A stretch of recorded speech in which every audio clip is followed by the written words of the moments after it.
तो सांग मैंने मुझे पान दर्पण धरिक जाऊँ चुट्टी काटापी।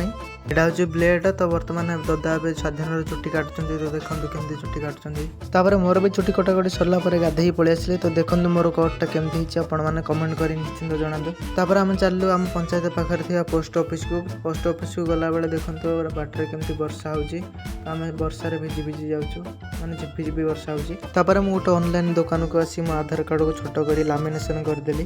तो बर्तमान आमर भी लामिनेशन हो आधार कार्ड तो देखी पारे। मुझे चलली पोस्ट ऑफिस को मोर बैंक अकाउंट करने मो भितर एंट्री गला सार मत मांगे कि तोर आधार कार्ड आ पान कार्ड लगे। तो से आधार कार्ड आ पान कार्ड को मुझे देदेली और से भेरीफाई कर दे।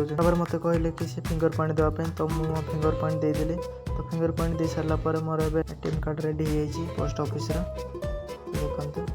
तापर आम आसी गोटे दुकान रे अमूल कूल पीलु। अमूल कूल पी सारापर आम चलु ए घर को। वीडियो जदि आपण मानक भल लगी था please like comment share and subscribe निश्चिंत करदे। तो रोचे जय जगन्नाथ।